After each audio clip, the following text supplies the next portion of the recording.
దేవునికి మహిమ కలుగును గాక.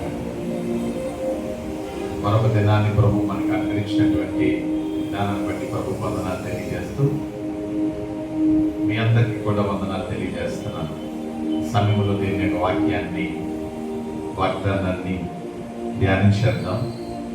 యెషయా గ్రంథము 43వ అధ్యాయము మొదటి మాటలో చివరి భాగం ఈ విధంగా రాయబడి ఉంది. భయపడకము, పేరు పెట్టి నేను పిలిచి ఉన్నాను, నీవు నా సొత్తు. డు నాట్ ఫియర్, నేను పేరు పెట్టి పిలిచి ఉన్నానయ్యా. యు ఆర్ మై హెరిటేజ్, నీవు నా సొత్తు. ఈ ఉదయకాల సమయంలో ఒకవేళ నీవు భయాందోళనతో నీవు ఉన్నావేమో, ప్రభువు నన్ను వదిలివేశాడు అని అనుకుంటున్నావేమో. ప్రభు నీకు ఇచ్చినటువంటి వాగ్దానం ఏంటంటే, నేను నిన్ను పేరు పెట్టి పిలిచి ఉన్నాను కాబట్టి నువ్వు భయపడాల్సిన అవసరం ఏమీ కూడా లేదు. ప్రతి విశ్వాస జీవితంలో ప్రకటిస్తున్నటువంటి నా జీవితంలో కూడా అనేక సార్లు భయాందోళనలు ఉంటాయి. జీవితం కదండి, శరీరం చాలా బలహీనత కదా.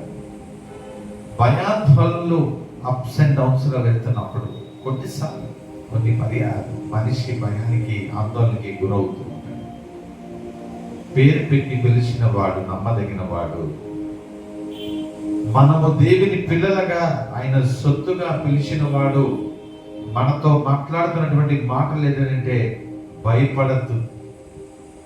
నా జీవితాల్లో అనేక సార్లు నేను ఓటమి అంచుల్లోకి వెళ్ళిపోయినటువంటి పరిస్థితుల్లో ప్రభు నాతో మాట్లాడినటువంటి మాటలు, ఈ వాక్యం వింటున్నటువంటి మీ జీవితాల్లో ఒకవేళ నీవు భయపడేటువంటి పరిస్థితుల్లో అది ఏ కారణం చేత అయినప్పటికీ కూడా నువ్వు భయపడడానికి వీలు లేదు. ఎందుకంటే నేను పేరు పెట్టి పిలిచినటువంటి నీ దేవుడు గొప్ప దేవుడు. అమ్మాయి, ఆయన జీవము గల దేవుడు, ఆయన గొప్ప దేవుడు. భయపడద్దు, బికాస్ మనమందరము ఆయన సొత్తు. ఆయన మనల్ని నడిపించి కాచి కాపాడి భద్రపరిచేటువంటి గొప్ప దేవుడు. అమ్మాయి, కళ్ళు మూసుకోండి, ప్రార్థన చేద్దాం. ప్రేమ నమ్మకమైన మా పరలోకపు తండ్రి, వందనాలు. ఈ ఉదయకాల సమయంలో ప్రభు ప్రియులందరి గురించి ప్రార్థన చేస్తున్నాను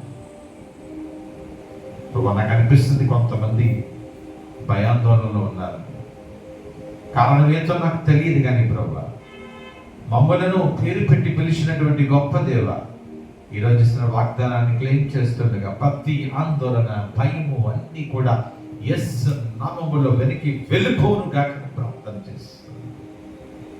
మంచి ఆనందము, సంతోషంతో ప్రతి ఒక్కరిని నింపమని, మీ సొత్తుగా ప్రజగా మమ్మల్ని ఉంచమని యేసు నామమున ప్రార్థన చేసి పొంది నామమున నమ్ముచున్నాము తండ్రి. కుమార పరిశుద్ధాత్మ దీవెనలు మెండుగా మీ అందరికీ కలుగును గాక. అమ్మాయి.